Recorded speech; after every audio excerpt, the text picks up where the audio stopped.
Salut à tous, c'est Nico, j'espère que vous allez bien. Aujourd'hui, on va enfin, j'ai envie de dire, pouvoir découvrir un smartphone que j'attends depuis plusieurs semaines. Il s'agit du Oppo Find X2 Pro qui a été annoncé le 6 mars dernier. C'était à Paris, il fallait être vraiment patient pour l'avoir en main. Au moment où je tourne ces images, il n'est même pas encore sorti. J'ai prévu de sortir cette vidéo le jour de lancement des précommandes. Donc, vous devriez pouvoir précommander ou même acheter le Find X2 Pro au moment où vous regardez cette vidéo. Donc, le Find X2 Pro, c'est le smartphone le plus haut de gamme de Oppo et c'est aussi le premier smartphone Oppo 5G distribué en France. Dans cette première partie, on va le découvrir ensemble. Je sais même pas quelle finition j'ai reçue, ça va vraiment être la surprise. Et puis dans une deuxième partie, comme d'habitude, je vous donnerai mon avis après l'avoir testé dans la vie pendant plusieurs semaines. Plus c'est long, plus c'est bon et plus c'est haut de gamme. Un peu de documentation et le voilà. Alors je sais pas si c'est la version avec cuir vegan ou c'est bien celle-là. Oh là là, regardez ça.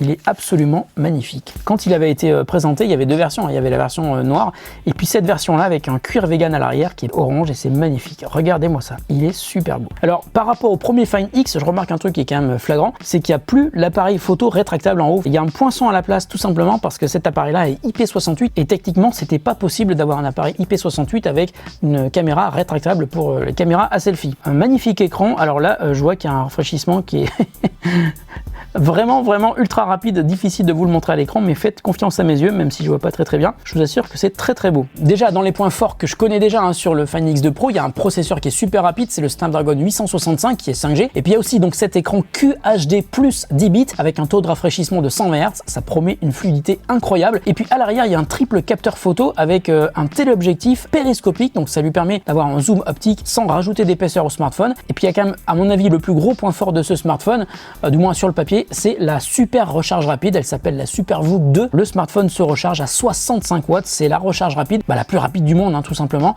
Ça permet, et on en a eu la démonstration pendant la conférence de présentation du smartphone le 6 mars dernier, de passer de 0 à 100% en 38 minutes. Dans la boîte, il y a normalement le chargeur SuperVOOC 2.0, 65 watts. Et oui, il est, oulala, qu'est-ce qu'il est gros.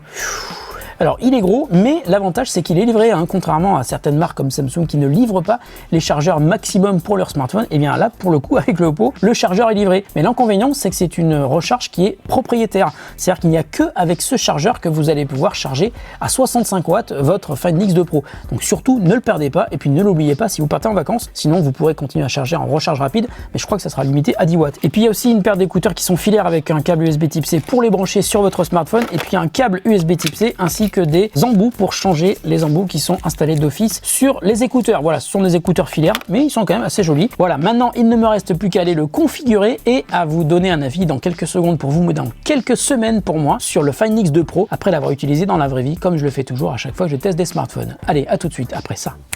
Et ouais, ça y est, ça fait pile un mois que je m'amuse avec le Find X2 Pro. Alors, comme je vous disais au début de cette vidéo, quand on a découvert le smartphone ensemble, le Find X2 Pro reprend un format beaucoup plus classique que la première édition, avec le capteur photo qui émergeait du smartphone.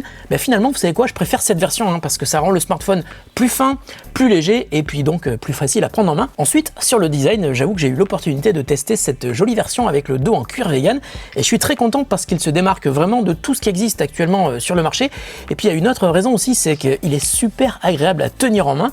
En plus, il est beau à regarder. Et bien sûr, il n'y a aucun problème avec les traces de doigts. Et grâce à ce dos en cuir, si le smartphone est très grand, on n'a pas l'impression qu'il va glisser et tomber et qu'on va pleurer. Et ça, c'est plutôt cool, parce que quand on sait le prix auquel il est vendu, ça fait plaisir. Ensuite, toujours sur le design, j'ai remarqué un détail qui m'a beaucoup plu. Les boutons power et de volume sont au même niveau et au milieu de chaque côté. Donc, ils seront facilement accessibles même si on n'a pas de grandes mains. Et ça, c'est mon cas. Alors, en bas, on a le port USB Type C et le tiroir pour la carte SIM. Et un détail qu'on remarque, c'est qu'il y a plusieurs micros autour du smartphone et en fait ces trois micros vont servir à enregistrer du son en stéréo bien sûr, mais ils vont aussi permettre au micro de se rapprocher de l'action lorsqu'on zoome avec la caméra. C'est une fonctionnalité qu'on retrouve sur quelques smartphones haut de gamme et on s'aperçoit que ça peut être très pratique. On écoute, vous allez voir.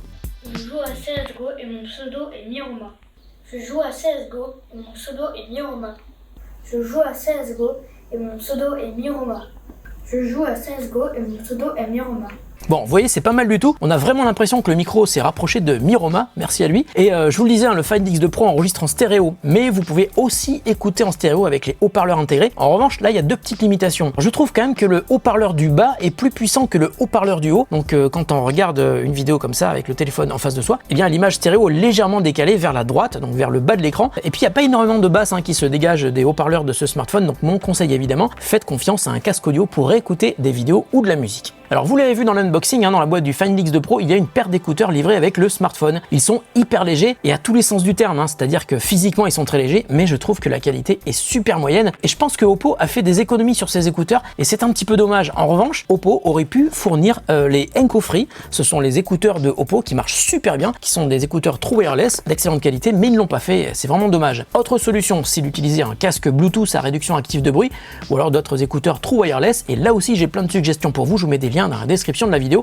vers mes casques et mes écouteurs préférés. Mais attendez, écoutez bien, j'ai eu une info en exclu il y a quelques jours de la part de Oppo et je peux maintenant vous le dire parce que l'info est publique. Si vous précommandez le Find X2 Pro, vous recevez gratuitement un très beau casque à réduction active de bruit, c'est le Beoplay H8i qui coûte quand même 400 €. Alors j'ai pas testé ce modèle précis mais j'ai longtemps utilisé le H7 et j'avais beaucoup apprécié le côté haut de gamme du casque, aussi bien sur l'audio que sur la finition tout en cuir et je pense que l'offre de Oppo est donc super intéressante. Alors pour terminer sur la partie design du produit, le seul inconvénient pour moi c'est qu'à l'arrière le bloc optique est assez épais et quand on le pose sur une table, il tient pas à plat. C'est dommage, mais c'est comme ça. Bon alors maintenant on va se concentrer sur ce que vous allez voir le plus souvent sur le Find X2 Pro, c'est son écran et il y a évidemment beaucoup de choses à dire. Alors tout d'abord c'est un écran OLED de 6,7 pouces avec un excellent contraste, avec des vrais noirs complètement noirs, pas des gris foncés. La résolution est en QHD+, mais il y a surtout un taux de rafraîchissement de 120 Hz qui apporte une fluidité super confortable quand on navigue dans les menus, dans les applis, sur les pages web et bien entendu quand on joue à des jeux qui supportent un taux de rafraîchissement très rapide. Et j'ai remarqué un truc intéressant, dans mon test du Samsung Galaxy S20 Ultra, je vous remets un lien ici, je vous expliquais que pour avoir le 120 Hz, il fallait passer en Full HD+, car en QHD+, on était limité à 60 Hz. Et bien figurez-vous qu'il n'y a pas cette limitation dans le Find X2 Pro, le 120 Hz marche aussi en QHD+, donc vous avez en même temps une résolution hyper élevée et un taux de rafraîchissement très rapide. Mais vous avez aussi la possibilité de configurer un mode automatique, et là, c'est le Find X2 Pro qui modifiera le taux de rafraîchissement suivant les applis et suivant le niveau de batterie. Tiens, un autre parallèle avec le S20 Ultra, on retrouve le même niveau de courbure d'écran, donc si vous n'avez pas l'habitude des écrans incurvés sur les côtés, attention, le Find X2 Pro pourrait vous déstabiliser. Alors il y a aussi une fonctionnalité qui est super intéressante, c'est l'upscaling de l'affichage des contenus qui s'appelle 01 Ultra Vision et ça permet d'une part de simuler du HDR sur des contenus qui ne le sont pas, donc qui sont SDR, mais aussi d'afficher des vidéos à 60 images par seconde, même si elles ont été tournées à 25 ou 30 images par seconde. C'est un petit peu le même genre de truc qu'on voit sur des télé haut de gamme. Alors il y en a qui aiment cette fluidité, d'autres qui n'aiment pas, mais en tout cas on peut l'activer ou le désactiver si ça ne nous intéresse pas. Bon, alors ensuite on va parler de la puissance et là encore une fois c'est super intéressant parce que dans le Find X2 Pro il y a le Qualcomm Snapdragon 865, donc déjà il est compatible 5G avec même une compatibilité dual mode 5G, mais il est surtout super puissant, donc pour tout ce que vous allez faire, c'est le bonheur. Il y a aussi 512 Go de mémoire de stockage UFS 3.0, c'est le type de ROM le plus rapide qui existe en ce moment. Alors impossible en revanche de rajouter une carte micro SD pour étendre la capacité, mais on va dire que 512 Go c'est quand même assez confortable, vous pouvez installer plein de jeux, copier des films, tourner plein de vidéos en 4K, vous êtes tranquille pour un moment. Toujours en matière de spec technique, il y a aussi 12 Go de RAM, c'est énorme, c'est plus que sur mon PC, donc c'est aussi parfait pour conserver une fluidité dans le multitâche, pour avoir plein d'applis ouvertes en même temps si vous en avez besoin, ou même pour être à l'aise dans des jeux qui demandent beaucoup de ressources. Tiens d'ailleurs, à propos de la puissance, il y a un mode compétition sur ce smartphone, ça veut dire que quand vous activez le mode, la priorité est mise sur le framerate et il y a un bridage du processeur pour éviter la surchauffe et on peut donc jouer plus longtemps mais avec des détails graphiques qui seront évidemment revus à la baisse, forcément. Donc en résumé, la fiche technique est très solide et sans surprise pour cet ensemble, Antutu Benchmark donne un score de plus de 600 000 points, ça décoiffe. Tiens, à ce sujet, on ne trouve plus Antutu Benchmark sur le store Google Play en ce moment, de sombres histoires avec son éditeur, il faut aller directement télécharger l'APK depuis le site de l'éditeur, je vous mettrai un lien dans la description de la vidéo si ça vous intéresse. Et dernier détail sur les specs au fait, le Find X2 Pro est aussi compatible Wi-Fi 6, il est donc prêt pour l'avenir, ou le présent, suivant si vous avez déjà du matos Wi-Fi 6 à la maison. Bon alors ensuite, il faut parler d'un point qui est crucial, c'est ColorOS. ColorOS, c'est la surcouche qui se met au-dessus de Android 10. Et autant sur ColorOS 6, je trouvais qu'on avait un petit train de retard sur One UI 2 et sur Android Stock, autant pour moi, ColorOS 7 apporte une vraie mise à jour super appréciable. Il y a plein de possibilités de gestes pour la navigation, de création de raccourcis, de personnalisation de l'interface, avec même un mode sombre. On peut aussi modifier la taille et la forme des icônes, on peut faire des captures d'écran très évoluées, mais on a surtout une interface dont l'ergonomie a été grandement améliorée. C'est très très intuitif. Globalement, il y a un fossé pour moi entre ColorOS 6 et la version 7. D'ailleurs, si vous possédez un autre smartphone Oppo, il est possible que vous puissiez faire dès maintenant une mise à jour vers ColorOS 7. Renseignez-vous, ça sera bientôt le cas, en tout cas si c'est pas le cas dès maintenant. Alors maintenant, parlons d'autonomie. Le Find X2 Pro embarque une batterie de 4260 mAh.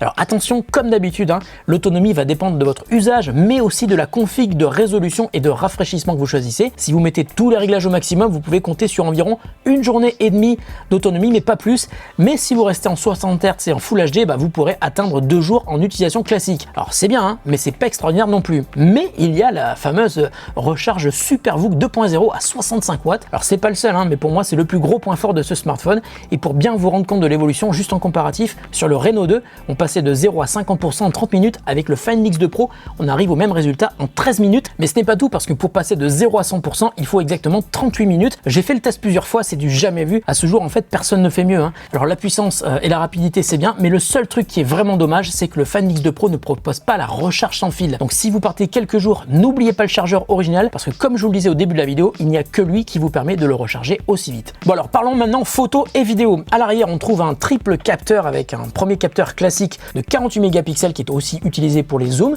avec une ouverture de 1.7 qui permet d'avoir une super belle profondeur de champ et surtout beaucoup de lumière pour un résultat qui sera plutôt satisfaisant en plein jour. Il y a aussi un ultra grand angle qui fait macro et qui fait aussi 48 mégapixels, et puis un capteur de 13 mégapixels qui est utilisé pour le zoom optique 5x et pour le zoom hybride 10x. Alors j'ai fait pas mal de tests photo et j'ai trouvé qu'il y avait une très bonne cohérence de couleurs entre les trois capteurs. Alors il y a aussi un mode nuit qui est efficace, mais ce n'est pas le meilleur du marché. À l'avant, il y a aussi un très bon capteur de 32 mégapixels et le résultat est vraiment bluffant. Et j'ai même remarqué un truc intéressant quand je faisais le tri des photos en mode portrait que j'avais fait avec le Find X2 Pro. Eh bien, il y en avait pour lesquels je n'étais pas sûr de savoir si c'était fait avec le capteur arrière ou avec le capteur avant. Et en fait, sans regarder les données EXIF des photos, qui indiquent donc avec quel smartphone et quel capteur ont été prises des photos, eh bien, je me repérais en fait avec mon t-shirt. Le texte était soit à l'endroit, soit à l'envers, et donc je savais que c'était des photos prises avec l'appareil avant ou l'appareil arrière. Je pouvais aussi voir la différence si je zoomais dans l'image. Les photos faites avec l'appareil à selfie sont un petit peu moins définies, c'est normal, c'est un capteur de 32 mégapixels contre 48 mégapixels à l'arrière. On voit un peu la différence. Alors pour la vidéo, je suis un petit peu partagé, je vais vous expliquer pourquoi. Le Find X2 Pro